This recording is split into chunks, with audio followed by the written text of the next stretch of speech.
peace world. Thanks for pressing play on another Pay Me No Mind sports and entertainment video. I'm the man here that keeps it all cooking. Wood. Happy weekend. I just talked about the Taylor and Prograde fight. You know, the finale of the 140-pound tournament for the World Boxing Super Series, the Ali Trophy, and all of the conclusion of all of that. I was trying to separate the rest of the action, you know, I guess the stuff that happened stateside with the fight up at Santander Arena in Reading, Pennsylvania, headlined by Lubin versus Nathaniel Gallimore, super welterweight action, and then out in Reno, at the Reno Convention Center, I think it was, with Shakur Stevenson taking on Joet Gonzalez for the vacant WBO Featherweight title. To be honest, man, I guess Taylor and Prograde was just that exciting, man. For me, the rest of the weekend kind of went downhill. Plus, I was watching the Michigan-Notre Dame game, so I apologize if I'm not really bowled over with the rest of the action. I did think the Erickson Lubin and Nathaniel Gallimore fight was pretty decent. With the exception that Gallimore just really couldn't get off any prolonged, attacks offensively. He did jab a little better than what we saw against Julian Williams, but really throughout the course of that 10 rounds, man, he really never took the lead of the fight or just really never was able to assert himself in a truly effective manner, in my opinion. Wide decision there in favor of Erickson Lubin. Gallimore is tough as hell. We already knew all of that. We knew that he can crack, but along with cracking, you have to be able to deliver that power, and that's something that's just not without getting Lubin in the ropes. There just really didn't seem we didn't see the ability to really get that power off, in the Deloach, and the way that they engaged in that Deloach fight was just stand in front of each other and bang, and Lubin was not there for that. I did not see the Bunny and Granado's fight just yet. I'm gonna check that one out when I get home a little later. What was the other one on there? The heavyweight, I guess, Sanchez, they might have shown that one. I didn't see that either. Moving over to the top ranked card on ESPN. It was a deep card, man. It was a lot going into this. Quick disclaimer, I actually tried to email Top Rank and asked them some questions about what was going on with the promotion of this card. Some of the other stuff that I've seen, the other activities I've seen happen on fight week, I didn't see those things for this fight. I guess one reason that it may have been on ESPN Plus versus the regular platform, regular ESPN, is obviously it was a college football Saturday. But I still had some questions before I just got on here and complained and bitched and griped. I was interested in getting some feedback and being informed. Nothing wrong with somebody explaining to you why things happen the way they do, and you get to understand, is the budget, is it the end of the year and the budget is, at the end of the budget and there's not enough funds for certain things? I don't know. So I tried to ask that question. I did not get a response.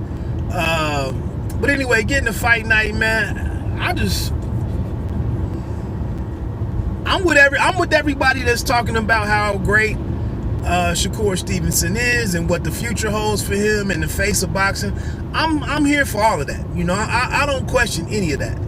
But I just felt like I watched the same 30-second clip on loop all night long for all 12 rounds, and it's not really Shakur Stevenson's fault. Gonzalez just is not the same caliber of fighter. Like they said, like Bradley said, Shakur Stevenson was often several steps ahead of Gonzalez. but really no no instruction, you know, for the father to just tell him to go out there and stop him.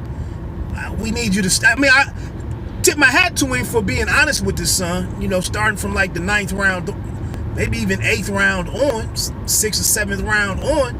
That honesty is good, but you didn't really give him any actionable, and Jay-Z, any actionable items to go in there and change the course of the fight. And then to get to the 12th round and you need to stop him. Well, how, Sway? You know, how, Pops? But it, you know, if it wasn't demonstrated in the gym, it damn sure wasn't gonna show up at the end of you know, at the end of 12 rounds where you pretty much been blanked, with maybe the exception of what, that 7th round or something. But you know, wide decision win for the youngster. I do think, and the decision to kind of sell us this fight with the family rift, you know, some Hatfields and the McCoys, or the wayward boyfriend versus the family. I don't want to get. I'm tired of clapping for everybody for everything, man. Let's talk about the fight. Let's deal with the fight. I don't care.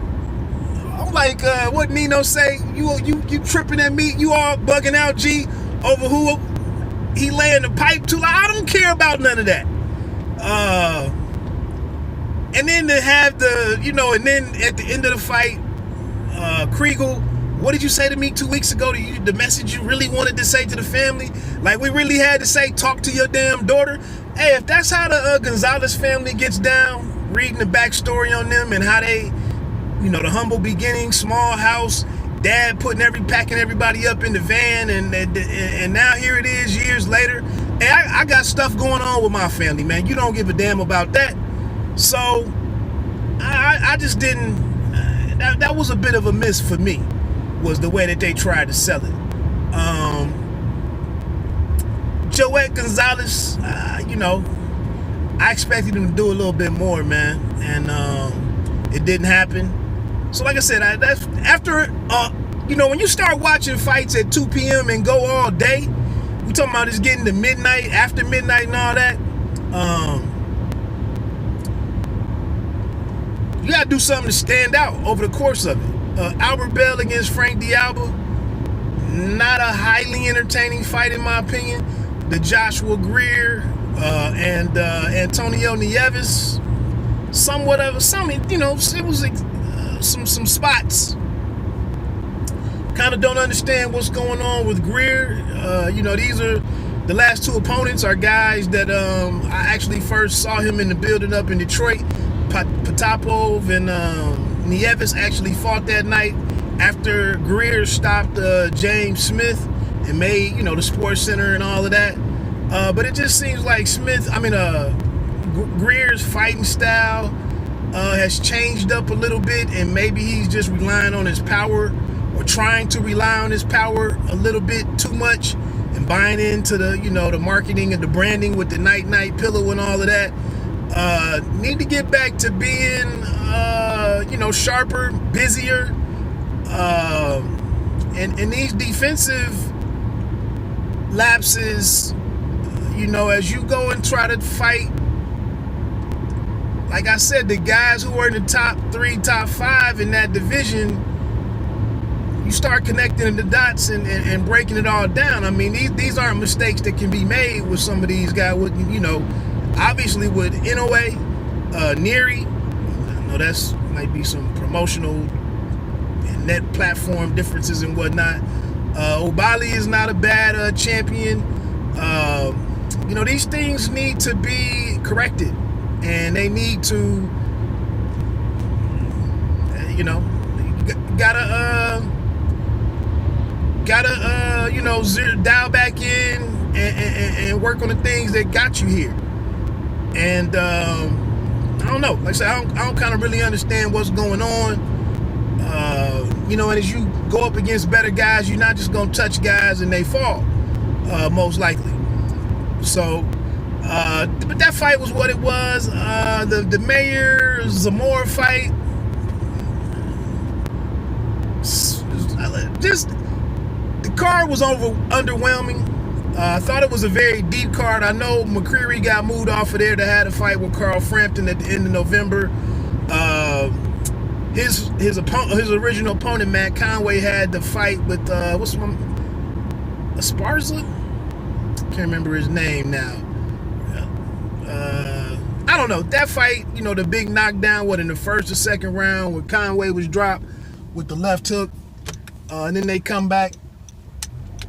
Ended up going the distance. They had to swing. I don't know, man. The telecast, the show just came off weird. They had the two swing bouts that they threw in there. Those all went the distance.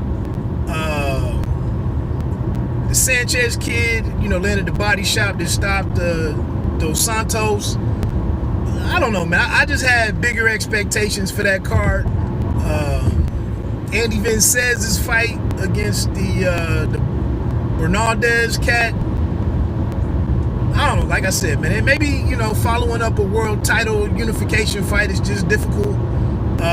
You know, in a 10-hour day of boxing, just, you know, anything, too much of anything can be, too much of a good thing can end up being a bad thing. So I don't know, man, but just looking at the, you know, the attendance in some of the events yesterday, you know, just kind of makes you wonder sometimes, you know, there's all this renewed interest in the sport, and the sport is blowing up in some facets, but then, you know, what do the boots on the ground look like in terms of the turnout, you know, at events? And that just was a little concerning. And you know, just continuing to see that a lot of times, you know, you need the biggest names to get some, you know, to get a medium turnout and whatnot. Even though last week in Philadelphia, you know, I think it was only like 3,300 or something in the Liacouras Center for the light heavyweight unification fight. So I don't know, man. That was one of the down points of yesterday, was kind of looking around at the O2 Arena, at the Santander Arena. I think it was pretty packed in, you know, in Reno, but it was, you know, Nevada is a storied history with professional boxing, but that's pretty much it, man. Like I said, we'll see what happens next for Shakur Stevenson. You know, I don't foresee the Warrington fight really happening. What can they do for him? You know, what's next? I don't know. So let me get on off of here, man. Like I said, Bite Down Boxing, presented by Pay Me No Mind Sports and Entertainment YouTube channel. Don't let them count you out. Peace.